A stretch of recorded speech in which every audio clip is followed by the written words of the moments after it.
¿Alguna vez has sentido miedo al orar por tu hijo? Como si pudieras estar pidiendo sin comprender realmente lo que está en juego. La Biblia nos advierte: mi pueblo fue destruido porque le faltó conocimiento. Oseas 4:6. Este versículo no habla solo de ignorancia general, sino de la profunda consecuencia de no entender los principios espirituales que rigen nuestras oraciones. Orar por un hijo es uno de los actos más sagrados que existen, pero hacerlo sin discernimiento puede llevarnos a pedir desde el temor, la ansiedad o incluso la desobediencia sin saberlo.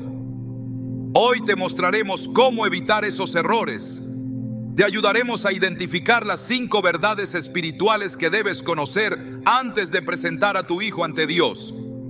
Revelaremos los pasos para orar con fe, propósito y alineados con la voluntad divina. ¿Estás listo para entender lo que Dios tiene reservado para ti y para tu hijo?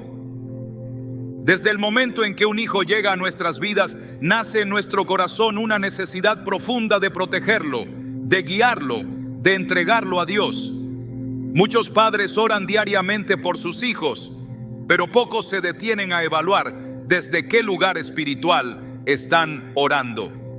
Porque no basta con orar, también es vital entender cómo se está orando.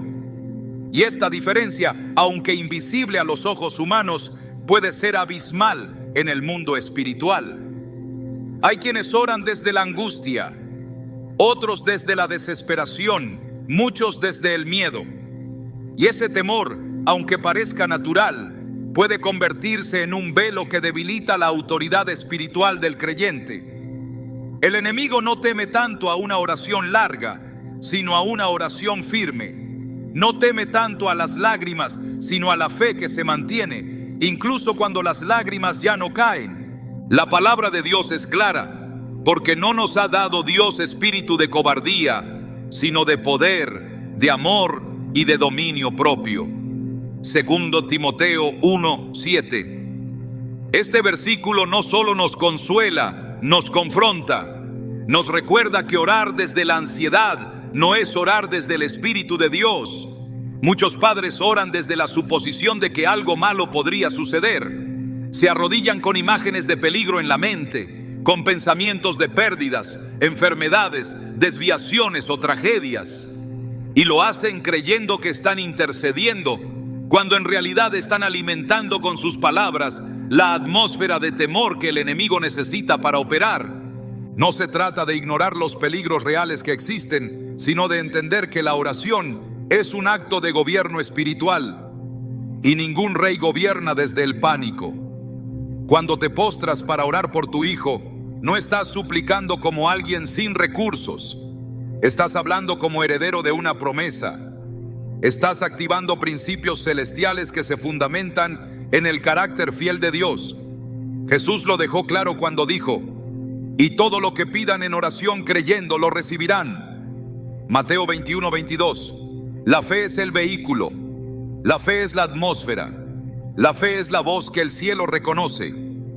Imagina a una madre orando por su hijo adolescente que ha comenzado a alejarse del camino de Dios. Su oración puede ser un clamor lleno de dolor, pero también debe ser una declaración llena de convicción. Puede decir: Padre, aunque mis ojos ven rebelión, yo me aferro a tu promesa, porque tu palabra dice: cree en el Señor Jesucristo y serás salvo tú y tu casa. Hechos 16:31. Esa oración, dicha con lágrimas pero con fe, tiene más poder que 1000 pensamientos de preocupación. El enemigo busca padres que oren con miedo, porque sabe que el miedo neutraliza el poder. Pero Dios busca padres que oren como intercesores, sabiendo que al hablar su palabra están trayendo el cielo a la tierra. En el libro de Job encontramos una escena inquietante. Job ofrecía sacrificios por sus hijos continuamente, por si acaso hubieran pecado, y aunque su intención era noble, el espíritu desde el cual lo hacía estaba marcado por el temor. Job 3:25 lo confiesa abiertamente: lo que más temía me sobrevino, lo que más me asustaba me sucedió. Esta declaración revela que su alma no estaba descansando en la confianza, sino en el terror anticipado de que algo malo ocurriera. ¿Y no es esta la realidad de muchos padres hoy? Oran diciendo: Señor, cuida a mi hijo, pero dentro de su corazón ya están imaginando lo peor. Hablan protección, pero piensan en tragedia. Repiten promesas, pero su interior está cargado de ansiedad. Cuando Dios nos llama a interceder, nos llama a ejercer autoridad. Jesús dio a sus discípulos poder sobre toda fuerza del enemigo, y ese poder no fue retirado. Sigue vigente para todo aquel que cree. Cuando un padre se levanta en oración desde su identidad como hijo de Dios, algo se mueve en el mundo espiritual. Las cadenas comienzan a aflojarse. La atmósfera del hogar cambia.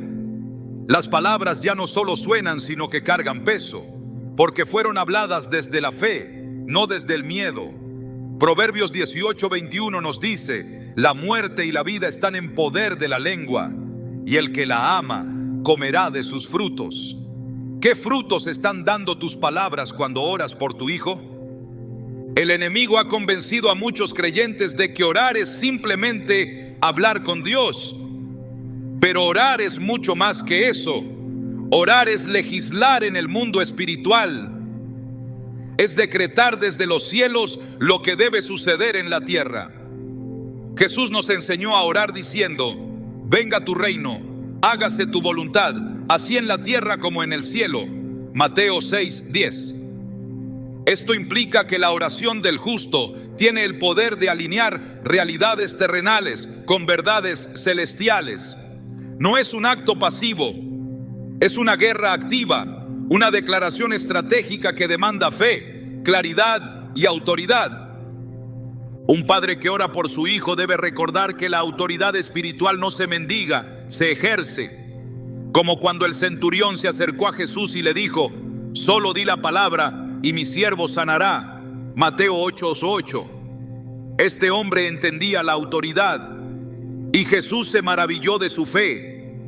¿Cuánto más debería maravillarse cuando un padre o madre se pone de pie espiritualmente y declara: mis hijos no serán presas del enemigo, mis hijos caminarán en la luz, mi casa servirá al Señor?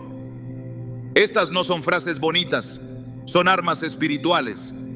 Son decretos basados en la verdad eterna de la palabra. Ahora bien, hay quienes sienten que han perdido esa autoridad porque han cometido errores en el pasado. Padres que se alejaron de Dios, que tomaron decisiones equivocadas, que no supieron criar con sabiduría. Y hoy, aunque oran, lo hacen con culpa. Se sienten indignos de pedir, como si sus fallas cancelaran su derecho a interceder. Pero la gracia de Dios no es limitada. En Lamentaciones 3:22-23 leemos: por la misericordia del Señor no hemos sido consumidos, porque nunca decayeron sus misericordias. Nuevas son cada mañana, grande es tu fidelidad. Esto significa que cada día es una nueva oportunidad para levantarse, no desde la culpa, sino desde la restauración. Dios no busca padres perfectos, busca padres dispuestos. La historia del hijo pródigo en Lucas 15 no solo muestra el regreso de un hijo, también revela el corazón de un padre que espera con esperanza. A pesar de la distancia, del desprecio, del error, ese padre no dejó de amar ni de esperar. Su corazón no fue gobernado por el miedo, sino por la esperanza. Cuando vio venir a su hijo de lejos, corrió hacia él, lo abrazó, lo restauró. Esta imagen poderosa debe llenar de fe a todo padre que ora hoy por un hijo que ha tomado caminos equivocados. Porque si tú, con tus limitaciones, deseas ver a tu hijo redimido, cuánto más Dios, que es perfecto en amor. Es tiempo de dejar de orar como víctimas del temor. Es tiempo de empezar a orar como portadores de una promesa, como embajadores de un reino que no se tambalea, como intercesores que saben que su voz puede cambiar el destino de un hijo. Porque la oración no es un suspiro al aire, es una semilla que entra en el terreno del Espíritu y germina en el tiempo de Dios. Puede que no veas el fruto de inmediato, Pero si sembraste con fe, la cosecha llegará. Gálatas 6:9 lo confirma. No nos cansemos pues de hacer bien, porque a su tiempo segaremos si no desmayamos. Cada vez que oras con autoridad, estás formando un muro invisible alrededor de tu hijo. Cada vez que declaras la palabra, estás plantando verdad en medio del caos. Cada vez que eliges la fe sobre el miedo, estás alineando tu hogar con los propósitos eternos de Dios. No subestimes lo que ocurre en el mundo espiritual cuando oras correctamente. No es solo una emoción, es una guerra, es una proclamación, es una declaración de que tú, como padre o madre, no estás dispuesto a rendirte. Por eso hoy, antes de orar por tu hijo, examina tu corazón. Pregúntate, ¿estoy orando desde la fe o desde el temor? ¿Desde la autoridad o desde la desesperación? ¿Desde la convicción o desde la duda? Porque esas preguntas no solo revelan tu estado emocional, revelan tu posición espiritual. Y si descubres que el miedo ha tomado el lugar de la fe, no te condenes. Solo corrige, vuelve al fundamento, vuelve a la palabra, vuelve a la identidad que Dios te ha dado. Porque tú no eres un mendigo en el reino, eres un heredero. Y los herederos oran diferente. Cuando comprendas esto, tus oraciones dejarán de sonar como lamentos y comenzarán a sonar como decretos. Y cuando eso ocurra, los cielos se abrirán, las cadenas caerán y tu hijo, aunque aún no lo veas, comenzará a ser transformado desde dentro. No porque tú hayas sido perfecto, sino porque oraste desde el lugar correcto, el lugar donde mora la fe, el lugar donde el temor ya no tiene voz. La oración intercesora por un hijo no puede nacer de la improvisación ni del desconocimiento. Quien ora debe saber con claridad a quién está presentando ante Dios. Antes de levantar palabras al cielo, el padre o la madre debe tener una revelación clara del diseño divino que hay depositado en el hijo. No se trata de orar por lo que se ve, sino por lo que fue decretado desde antes de la fundación del mundo. El error más común es orar para corregir un comportamiento sin entender el propósito eterno que está en juego. Porque un hijo no es solo una vida que crece, sino una asignación celestial revestida de humanidad. Dios no entrega hijos al azar. Cada alma que llega a la tierra viene cargada de un llamado, de un diseño, de una misión que debe ser descubierta, cultivada y protegida. La Escritura lo afirma con contundencia. Antes que te formase en el vientre te conocí, y antes que nacieses te santifiqué. Te di por profeta a las naciones. Jeremías 1:5. Este no fue un caso exclusivo de Jeremías. Es un principio que revela cómo Dios obra con anticipación, con propósito, con intención. Cada hijo tiene una identidad espiritual que debe ser reconocida por quienes han sido llamados a ser sus guardianes. Orar sin conocer ese diseño es como lanzar flechas al aire, esperando dar en un blanco que nunca se ha revelado. La oración eficaz se construye desde la comprensión del propósito. Cuando un padre reconoce que su hijo fue apartado para algo específico, sus oraciones cambian de tono, de enfoque y de profundidad. Ya no se ora solo por bienestar, se ora por activación. Ya no se ora por protección genérica, se ora para que se cumpla una asignación específica. El enfoque cambia de lo humano a lo eterno. Se ora para que el hijo no solo viva, sino que cumpla lo que fue enviado a hacer. La Biblia está llena de ejemplos que demuestran que el diseño divino precede al nacimiento. Isaac no fue simplemente el hijo de Abraham, fue el heredero de la promesa. Moisés no fue solo un niño rescatado de las aguas, fue el libertador de un pueblo. Samuel no fue solo fruto de una oración persistente, fue el profeta que ungiría a los reyes.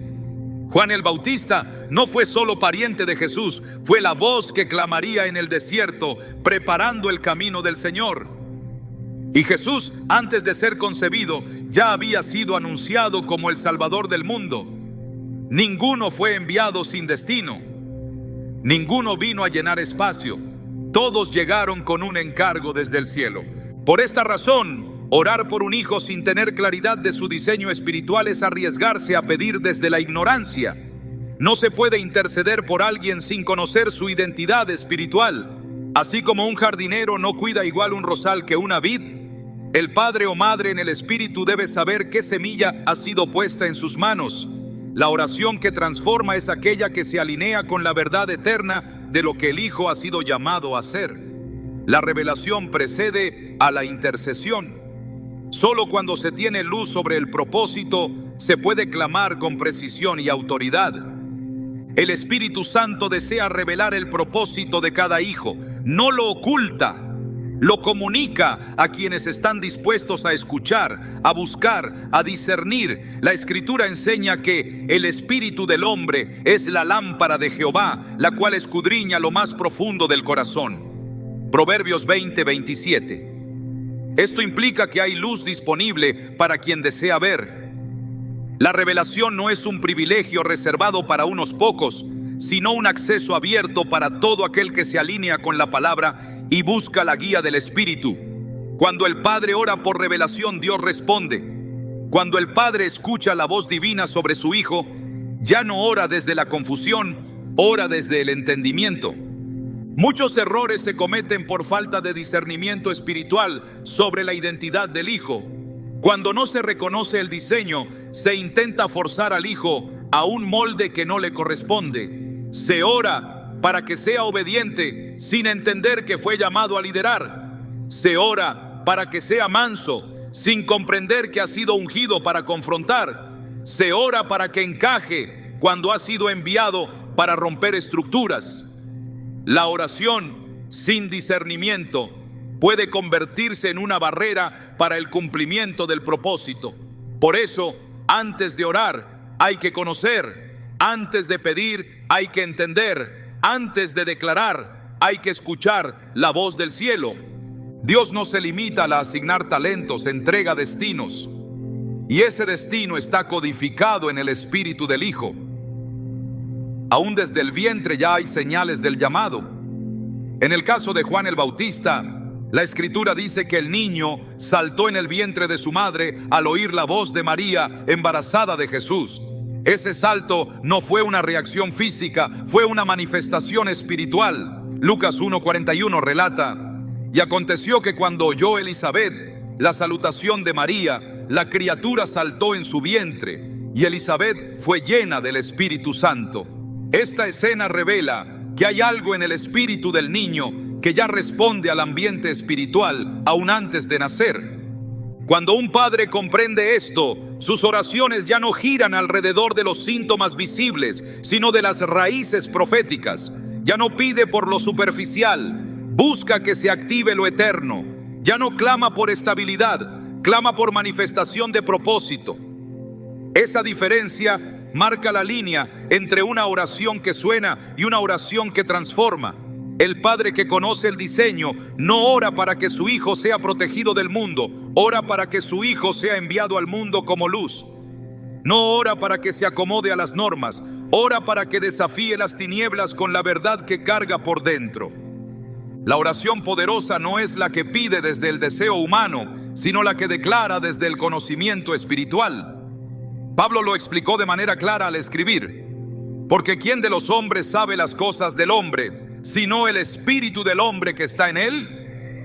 Así tampoco nadie conoció las cosas de Dios, sino el Espíritu de Dios. 1 Corintios 2:11.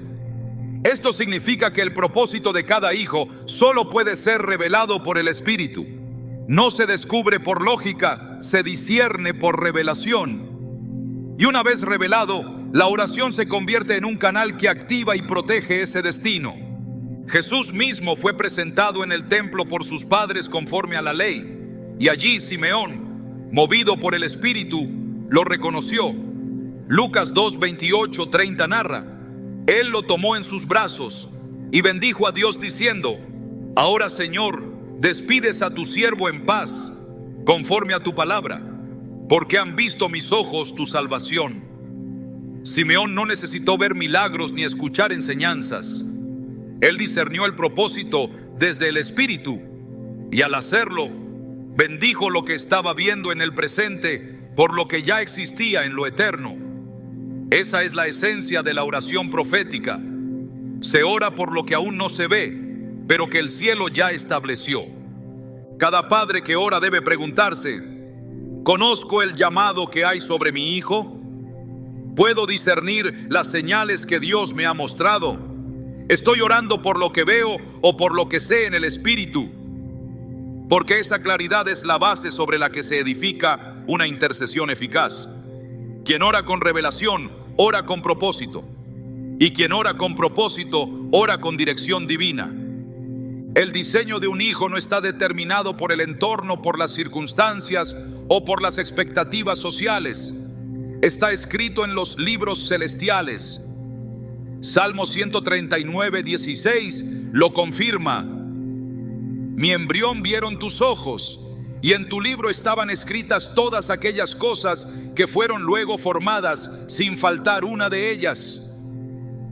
Este versículo revela que todo hijo ya tiene un registro espiritual que precede a su manifestación en la tierra. Cuando el padre ora por su hijo, debe alinear su intercesión con lo que ha sido escrito en ese libro. No ora para inventar un futuro, ora para activar un destino ya diseñado. La oración sin esta conciencia puede volverse una rutina, pero la oración con esta revelación se convierte en una estrategia espiritual. Por eso es necesario que todo padre que se acerca a orar por su hijo lo haga habiendo preguntado primero: Señor, ¿qué has dicho tú sobre él? ¿Qué has planeado para ella? ¿Cuál es su propósito en tu reino? Esa búsqueda no quedará sin respuesta. Dios anhela revelar los secretos del propósito. Él no esconde su voluntad, la manifiesta a quienes le temen. La comunión íntima del Señor es con los que le temen, y a ellos hará conocer su pacto. Salmos 25, 14. Orar sin conocer el pacto que Dios ha hecho con un hijo es como construir una casa sin plano. Pero orar desde la revelación es colocar cada palabra como una piedra viva en la edificación del propósito eterno. Esa clase de oración no puede ser ignorada. Esa clase de oración penetra los cielos, porque ha sido pronunciada desde la alineación con lo que Dios ya ha decretado. Por eso jamás ores por un hijo sin haber buscado primero el diseño que Dios escribió sobre él. No te conformes con pedir protección, pide activación. No te limites a pedir dirección, pide cumplimiento. Que cada palabra tuya no se base en la preocupación terrenal, sino en la certeza celestial. Porque cuando tus oraciones están alineadas con el propósito eterno de Dios para tu hijo, ninguna fuerza del enemigo podrá resistirse. No porque tus palabras tengan poder humano, sino porque están respaldadas por la voluntad perfecta del Creador. Quien intercede por un hijo debe comprender que no solo importan sus palabras, sino la vida que respalda esas palabras. La oración no es un ejercicio aislado de espiritualidad, es una expresión de lo que habita en el interior. Ningún padre puede clamar por la santidad de su hijo si vive en desorden espiritual. Ninguna madre puede pedir cobertura divina si permanece expuesta por su propia desobediencia. El mundo espiritual no se mueve por emociones, se mueve por principios. Y uno de esos principios establece que la autoridad en la oración está directamente ligada a la integridad de quien ora. La Escritura no deja lugar a dudas. En Proverbios 27 se afirma: el justo que camina en su integridad, cuán dichosos son sus hijos después de él. Este versículo no se refiere solo a bendiciones materiales o a un buen ejemplo moral. Habla de un legado espiritual que fluye desde la vida consagrada del Padre hacia la vida de sus hijos. El justo no transmite herencia por lo que dice, sino por lo que vive. Cuando el caminar del Padre es recto, sus hijos se benefician, incluso en lo espiritual. La integridad abre puertas celestiales y crea atmósferas de favor divino que alcanzan a la descendencia. Lo contrario también es cierto. Cuando hay doblez, desobediencia, pecado oculto o una vida alejada de la verdad, la oración pierde efectividad. La palabra lo dice con claridad en el Salmo 66:18. Si en mi corazón hubiese yo mirado a la iniquidad, el Señor no me habría escuchado. Esto no significa que Dios cierre sus oídos a todo pecador.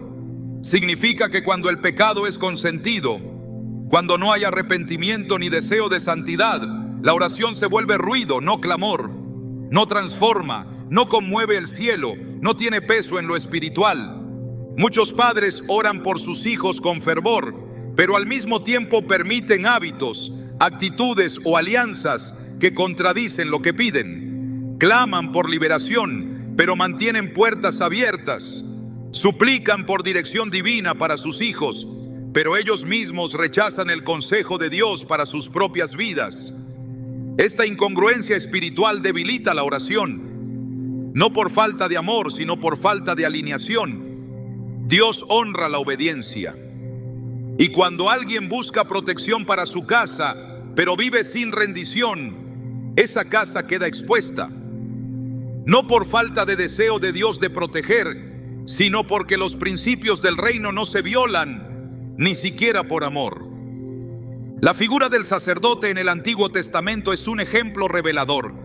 El sacerdote no solo intercedía por el pueblo, debía vivir en santidad, ofrecer sacrificios por sí mismo antes de ofrecerlos por los demás. Hebreos 5:3 lo afirma: y por causa de ella debe ofrecer por los pecados, tanto por sí mismo como también por el pueblo. Este principio revela que la vida del intercesor era determinante para la eficacia de su labor. No bastaba con cumplir el ritual, su corazón debía estar alineado con los principios divinos. Hoy cada padre que ora por su hijo actúa en un rol sacerdotal, pero ese sacerdocio no se sostiene con palabras, sino con vida consagrada. Una oración poderosa comienza con una vida rendida. Cuando la vida está sujeta a la palabra, la voz del Padre en oración adquiere una resonancia espiritual distinta. No se trata de gritar más fuerte, sino de hablar desde un lugar de autoridad moral. El enemigo reconoce esa autoridad. En Hechos 19:15, un espíritu maligno le dijo a unos exorcistas ambulantes: a Jesús conozco y sé quién es Pablo, pero vosotros, ¿quiénes sois? Este pasaje revela que en el mundo espiritual no basta con mencionar el nombre de Dios. Es necesario estar alineado con Él. Quien vive en integridad tiene peso espiritual. Quien no, se convierte en eco sin sustancia. El hogar no es solo un espacio físico, es una atmósfera espiritual. Lo que el padre y la madre permiten en ese ambiente se manifiesta, se transmite y se hereda. Un ambiente contaminado por el pecado habitual, por la falta de perdón o por la hipocresía espiritual crea grietas. Y por esas grietas el enemigo entra, no con escándalo, sino con sutileza. Y muchas veces el hijo comienza a manifestar síntomas de un conflicto espiritual que no nace en él, sino en el desorden espiritual de quienes lo rodean. Por eso, antes de orar por un hijo, cada padre debe hacer una evaluación honesta de su propia vida, no para juzgarse, sino para corregir lo que sea necesario. En Deuteronomio 5:9, Dios advierte que la iniquidad de los padres puede alcanzar a los hijos hasta la tercera y cuarta generación. Esta verdad no anula la misericordia, pero revela que el pecado no es solo personal, tiene consecuencias que se extienden. La oración no puede ser eficaz si hay patrones generacionales no confrontados, si hay hábitos no quebrantados, si hay compromisos con el mundo que contradicen los principios del reino. La autoridad espiritual se edifica con santidad, no con costumbre religiosa. No basta con pedir bendición para los hijos si la conducta cotidiana deshonra a Dios. No se puede clamar por transformación mientras se tolera la tibieza. No se puede pedir cobertura celestial mientras se alimentan relaciones o prácticas contrarias a la voluntad divina. Dios no está interesado en oraciones largas, está interesado en corazones entregados. En Isaías 1:15-16 declara: cuando extendáis vuestras manos, esconderé de vosotros mis ojos. Asimismo, cuando multipliquéis la oración, no escucharé. llenas están de sangre vuestras manos. Lavaos y limpiaos, quitad la iniquidad de vuestras obras de delante de mis ojos. Esta advertencia no es para provocar temor, sino para despertar conciencia. La limpieza espiritual del intercesor es clave para abrir los cielos sobre sus hijos. Quien desea orar con eficacia debe comenzar por revisar su vida, no como un acto de perfeccionismo religioso, sino como un gesto de amor genuino. La oración que impacta nace de un corazón que primero se ha dejado transformar, porque no se puede pedir lo que no se está dispuesto a vivir. No se puede clamar por santidad para otro si se ha hecho pacto con el pecado. La autoridad espiritual se fortalece en la coherencia. Cuando hay integridad, la oración deja de ser petición y se convierte en mandato. No porque el hombre tenga poder por sí mismo, sino porque su vida se ha convertido en un canal limpio por donde fluye la voluntad de Dios. En el Nuevo Testamento, Pedro exhorta diciendo: vosotros también, como piedras vivas, sed edificados como casa espiritual y sacerdocio santo, para ofrecer sacrificios espirituales aceptables a Dios por medio de Jesucristo. 1 Pedro 2:5. Este llamado no es simbólico, es una demanda de vida. Quien desea ser sacerdote en su casa debe vivir como piedra viva, no como estructura vacía. Solo así los sacrificios espirituales, la oración, el ayuno, la intercesión son aceptables. Solo así el clamor por los hijos se eleva con poder, porque está sustentado por una vida consagrada. La Escritura también enseña que el justo puede levantar vallado. En Ezequiel 22:30, Dios dice: y busqué entre ellos hombre que hiciese vallado, y que se pusiese en la brecha delante de mí a favor de la tierra, para que yo no la destruyese, y no lo hallé. El vallado espiritual se edifica con obediencia, con entrega, con santidad. El que vive en integridad se convierte en muro de contención frente al ataque del enemigo. Su oración no solo protege, también detiene. No solo pide, también bloquea.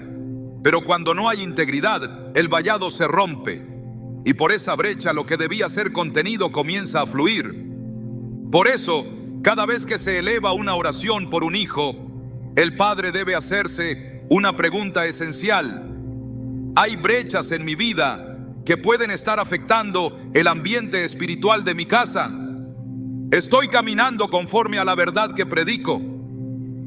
¿Mi conducta sostiene mis oraciones o las contradice?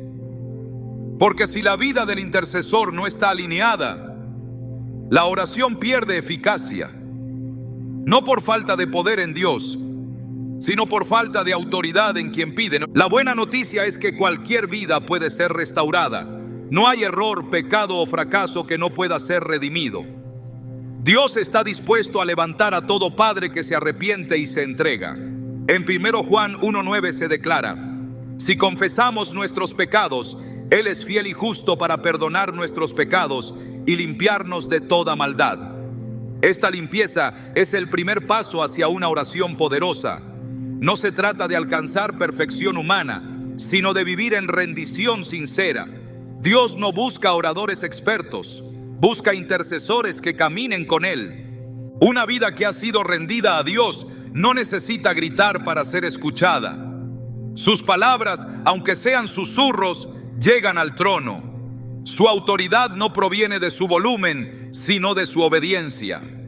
Y cuando esa vida clama por un hijo, el cielo responde. Porque detrás de esa oración hay un altar de integridad, un fundamento de santidad, una coherencia que valida cada palabra. Orar por los hijos es uno de los actos más sagrados que existen, pero esa oración debe nacer de una vida que ha sido separada, no de labios que repiten frases vacías.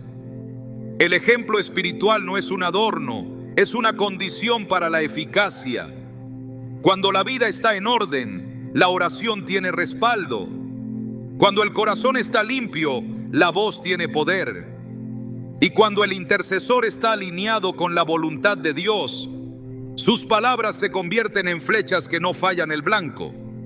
El error más común en la oración por los hijos es centrarse en lo visible y dejar intacto lo invisible. El alma se angustia ante un comportamiento y busca respuesta inmediata, sin considerar que lo que se manifiesta en la superficie es muchas veces apenas la sombra de una raíz más profunda. El ojo natural se detiene en lo que se nota, en lo que molesta, en lo que hiere, pero el ojo del Espíritu escudriña más allá. Cuando se ora desde la superficie, se corta el fruto sin tocar el árbol. Cuando se ora desde la revelación, se arranca de raíz todo aquello que amenaza el propósito eterno. La oración eficaz no comienza con lo evidente, comienza con discernimiento. Es en el Espíritu donde se detectan las puertas abiertas, los pactos no quebrados, los lazos ocultos, las heridas sin sanar, las influencias silenciosas. La Escritura enseña que el hombre mira lo que está delante de sus ojos, pero Jehová mira el corazón. 1 Samuel 16:7. Quien ora por un hijo no debe guiarse por la apariencia, ni por el cambio de humor, ni por la conducta externa. Debe preguntar, ¿qué está ocurriendo realmente en el alma? ¿Dónde comenzó esta batalla? ¿Qué acceso está siendo utilizado por el enemigo para operar? La falta de discernimiento hace que se ore desde la reacción, y la reacción no transforma. El que reacciona, ora por lo que ve. El que discierne, ora por lo que el cielo revela. Muchas oraciones se vuelven ineficaces porque se enfocan en modificar un patrón sin identificar qué lo sostiene. El enojo constante, la apatía espiritual, la rebeldía o el aislamiento no son problemas en sí mismos, son reflejos de una lucha que tiene un origen más profundo. Hasta que no se toca esa raíz, el ciclo se repite. La oración se vuelve cansancio porque no encuentra respuesta. Pero el problema no es la falta de poder, sino la falta de precisión. El discernimiento es una herramienta espiritual indispensable. No se trata de sospecha humana, sino de luz divina. Es el Espíritu Santo quien guía al creyente a la verdad completa. Jesús lo dejó claro, pero cuando venga el Espíritu de verdad, Él os guiará a toda la verdad. Juan 16:13. Esa verdad no es genérica, es específica. La guía del Espíritu permite identificar la fuente de lo que se manifiesta en el Hijo. Y una vez revelada esa fuente, la oración puede ser estratégica. Se ataca el origen, no el efecto. Se declara sobre el fundamento, no sobre la fachada. Se ora con dirección, no con ansiedad. Una oración guiada por discernimiento es más corta y más certera que 1000 palabras sin revelación, porque cuando se identifica la raíz, no hay confusión. Se clama con claridad, se ordena en el nombre de Jesús que toda estructura caída sea derribada. Se cierra toda puerta abierta al enemigo. Se rompen palabras que fueron lanzadas y marcaron el alma del Hijo. Se deshacen acuerdos silenciosos que operan desde lo emocional, lo generacional o lo espiritual. Y todo esto sucede no por el esfuerzo del que ora, sino porque el Espíritu ha expuesto lo oculto. Cuando la luz entra, las tinieblas no pueden resistir. La raíz no siempre es evidente. Muchas veces está disfrazada. Se esconde detrás de una apariencia correcta, de una rutina estable, de un carácter reservado. Pero su fruto delata su presencia. Jesús enseñó, por sus frutos los conoceréis. Mateo 7:20. Cuando el fruto no concuerda con la promesa, cuando la conducta no refleja la identidad espiritual del Hijo, es señal de que hay algo más operando en lo profundo. La oración debe entonces hacerse más aguda, más vigilante, más sintonizada con la voz del Espíritu. No para juzgar al Hijo, sino para desmantelar aquello que lo está reteniendo. A veces la raíz está en la historia. Palabras dichas en la infancia, experiencias traumáticas no confrontadas, rechazos que marcaron la identidad, expectativas impuestas que nunca fueron del cielo. Todo eso puede volverse una prisión invisible. La oración que discierne va más allá del presente. Se adentra en la línea del tiempo espiritual. Clama por sanidad del pasado, por restauración del alma. por la ruptura de todo ciclo que comenzó antes de que el Padre se diera cuenta. Porque Dios no solo redime el futuro, también limpia el ayer. Él dijo: y restauraré los años que comió la oruga, el saltón, el revoltón y la langosta. Joel 2:25. Esa promesa está disponible para el padre que se atreve a orar con profundidad. La raíz también puede estar en lo generacional. No todo lo que un hijo experimenta comenzó con él. La Biblia habla claramente de la transmisión espiritual a través de generaciones.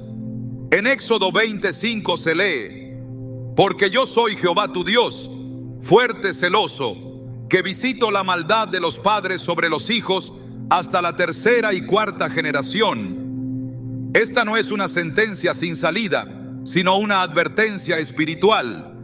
Quien ignora esta dimensión ora sin cobertura, pero quien la reconoce puede posicionarse para romper cadenas que vienen operando en secreto. La intercesión, cuando se hace con entendimiento, puede cancelar herencias espirituales que no provienen de Dios. Hay raíces que se sostienen porque no han sido nombradas. Lo que no se confronta permanece. El enemigo opera en lo oculto. La luz lo expone, la verdad lo neutraliza, la oración lo desaloja. El padre que se niega a identificar el origen del conflicto por miedo o por comodidad limita la libertad espiritual de su hijo.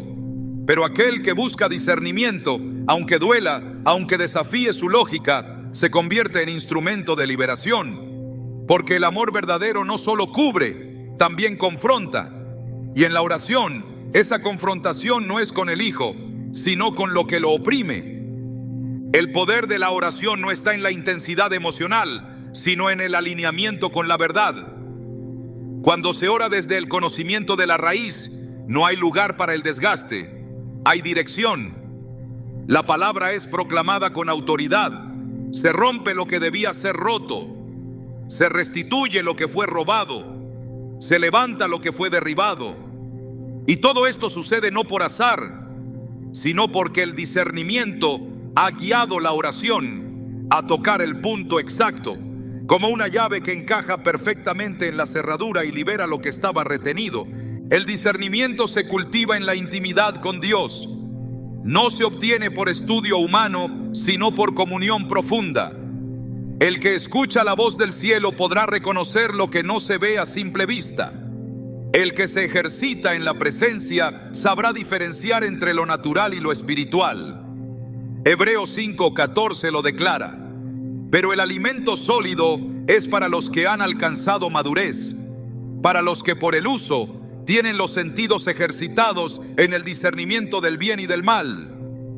Esa madurez es la que permite orar con eficacia. No se ora por lo que agrada, sino por lo que es necesario. No se ora desde la emoción, sino desde la verdad revelada. No se debe asumir que todo lo que un hijo enfrenta es parte normal del crecimiento.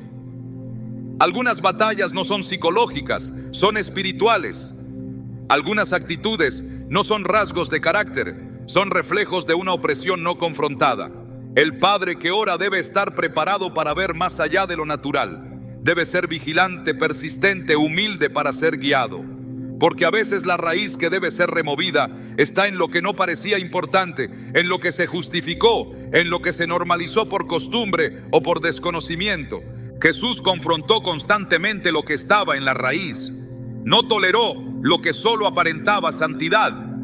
Llamó a los fariseos sepulcros blanqueados, Mateo 23:27, porque sabía que detrás de la fachada religiosa había una raíz podrida. Su modelo de discernimiento nos enseña que no basta con ver lo externo.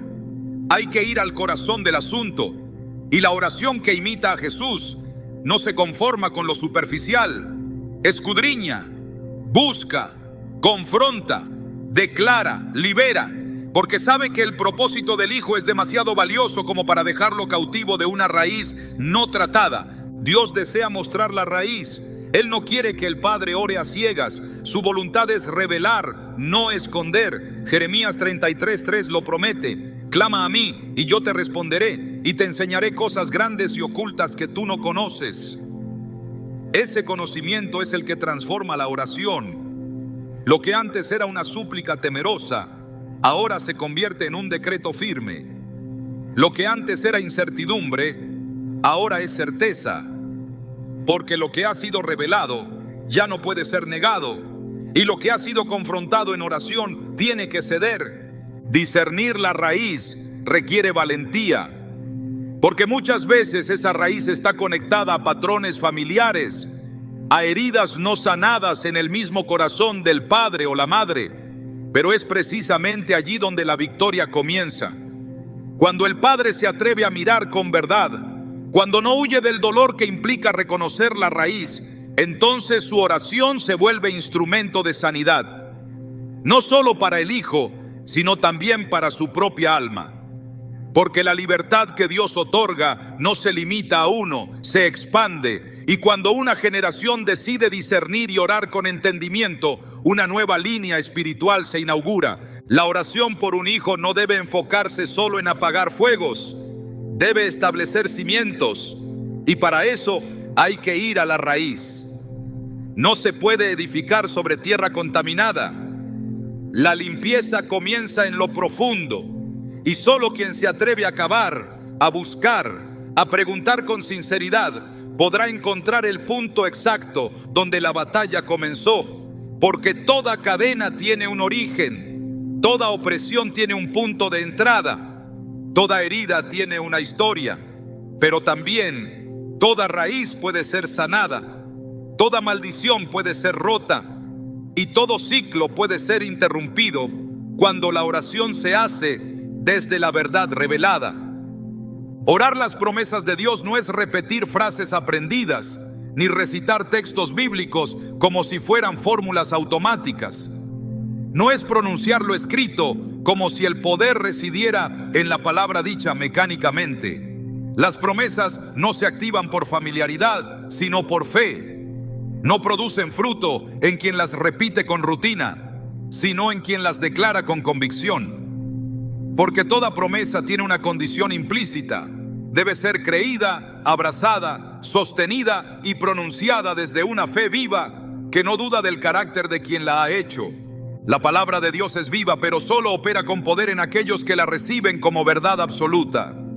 Hebreos 4:2 lo confirma. Pero no les aprovechó el oír la palabra por no ir acompañada de fe en los que la oyeron. Esto significa que no basta con conocer lo que Dios ha dicho. Es necesario mezclar lo escuchado con una fe activa que lo tome como definitivo, inquebrantable, no negociable. Cuando un padre ora por su hijo, debe hacerlo con este tipo de fe, no por costumbre, no por tradición, no porque otros lo han hecho, sino porque ha creído que lo que Dios ha dicho no puede fallar. Cada promesa es una semilla, pero la tierra donde cae determina el resultado. La oración es el acto de plantar, pero la fe es el terreno fértil que da vida a la semilla. Sin fe, la palabra permanece inactiva, sin desarrollo, sin poder manifiesto. La fe no es un sentimiento, es la certeza de que lo invisible es más real que lo visible.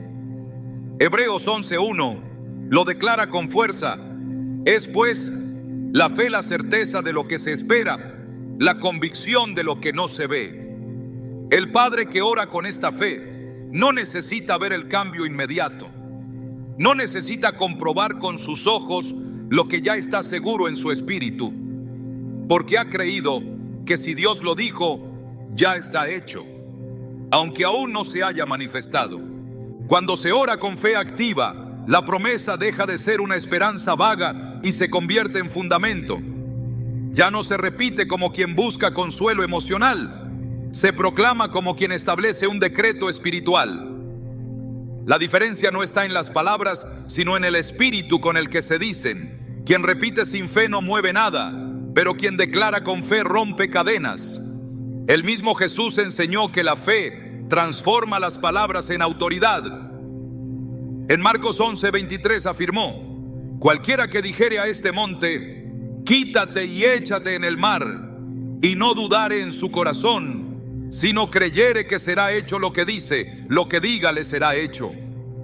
La clave está en esa frase, no dudare en su corazón. Es allí donde la promesa se define, no en la boca, sino en el corazón. El padre que ora debe revisar si realmente ha creído lo que proclama, porque si hay duda, la promesa queda suspendida, no por falta de poder en Dios, sino por falta de alineación en el corazón del que ora.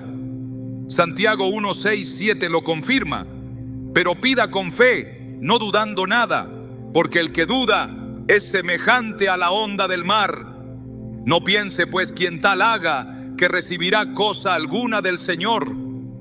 La fe activa se reconoce porque insiste, porque persevera, porque no cambia su lenguaje, aunque todo parezca contrario. Cuando la promesa es orada con fe, la boca no contradice el espíritu.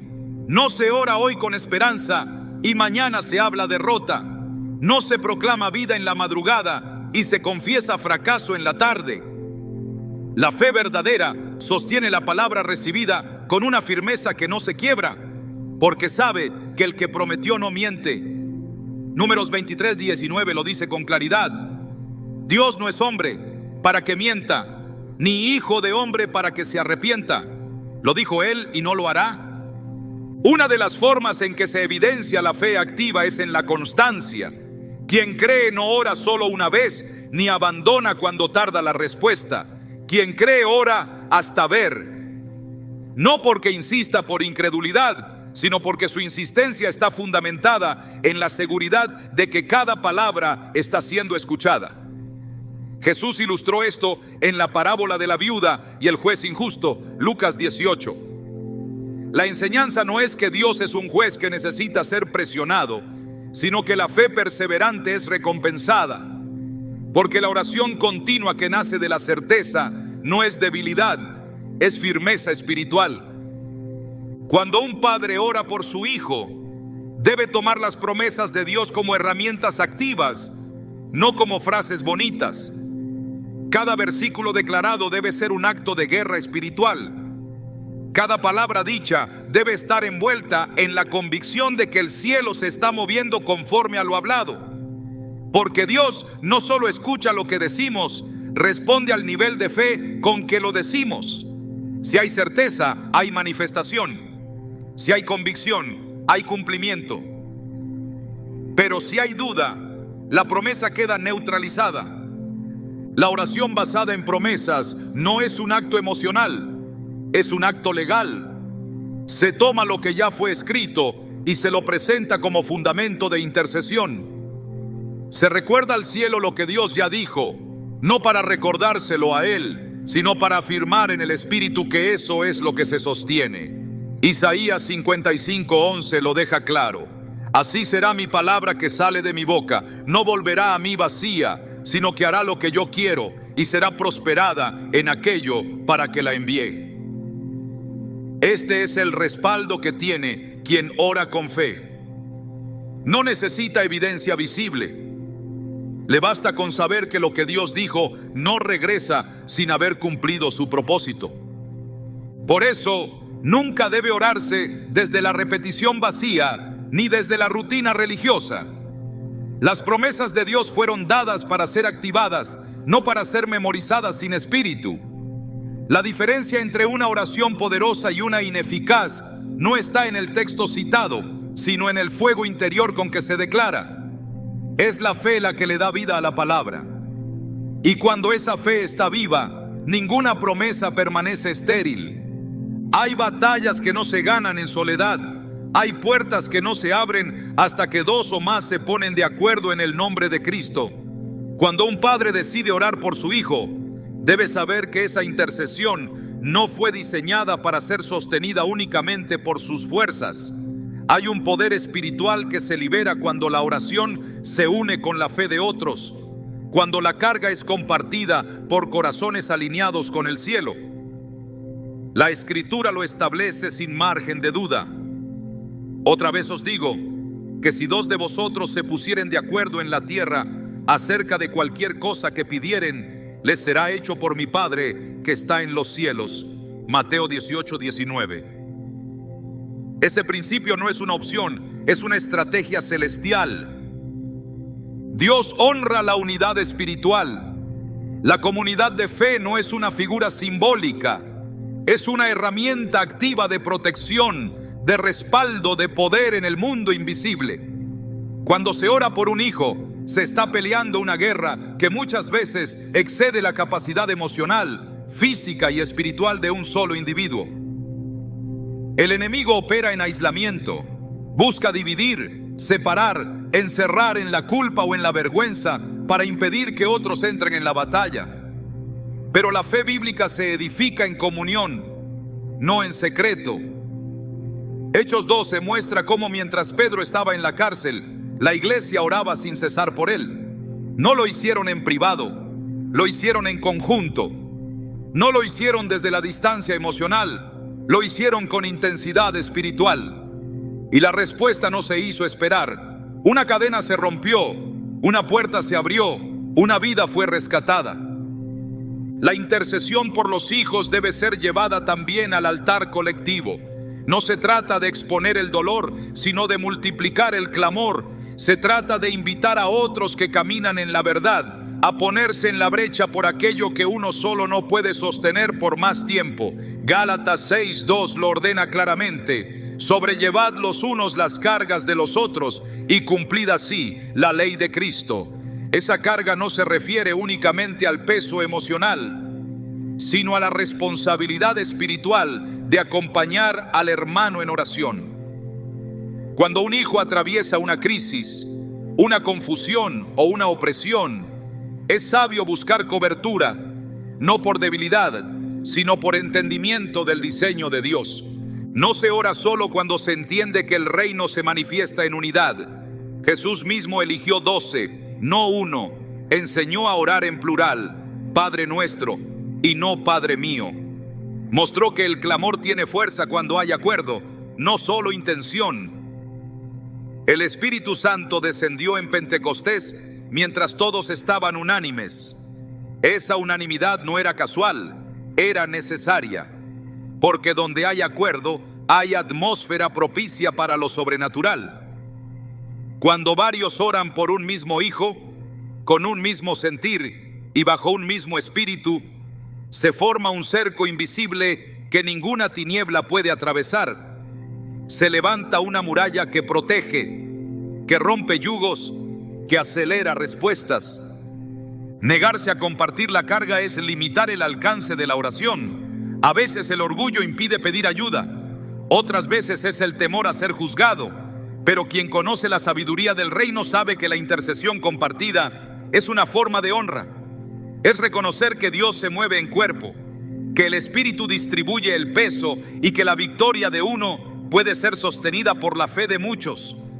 El hijo por el que se ora merece una cobertura completa, no un esfuerzo solitario. Y esa cobertura se edifica con rodillas unidas, con voces que claman juntas, con corazones que no descansan hasta ver el cumplimiento del propósito.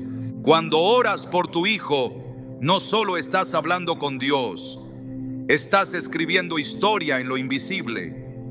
Estás tocando los planos del destino eterno con palabras que, aunque tal vez no veas de inmediato su fruto, tienen la capacidad de reordenar caminos, desatar ángeles y sostener propósitos cuando la tierra tiembla. Porque orar por un hijo no es un gesto de amor únicamente, es un acto de guerra santa.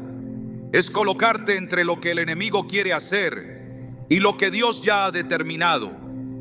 Es decirle al cielo: aquí estoy, sosteniendo la promesa aunque aún no se vea, defendiendo esta vida con mi fe, alineándome al diseño que tú escribiste antes de su nacimiento.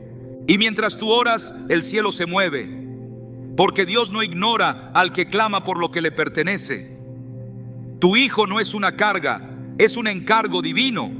No es un proyecto inconcluso, es una promesa en proceso. Cada vez que abres tu boca en oración, estás recordándole al infierno que esta vida ya fue marcada por la sangre de Cristo. Cada vez que intercedes, estás anticipando la victoria, incluso cuando los síntomas digan lo contrario, porque la oración no obedece a lo que se ve, sino a lo que Dios ha dicho. Hoy entiendes que no puedes orar sin dirección, sin revelación, sin limpieza de corazón, sin discernimiento, sin fe viva, ni sin respaldo espiritual. Pero por encima de todo, sabes ahora que la oración no es el fin, es el inicio de una intervención divina continua, porque cada palabra tuya activa algo eterno, cada lágrima tuya intercede más alto que el ruido del mundo, y cada vez que doblas tus rodillas por tu hijo, estás recordando al cielo que hay un padre o una madre que no dejará caer el propósito que Dios puso en sus manos. Sigue orando, porque lo que viene será mayor que lo que ves.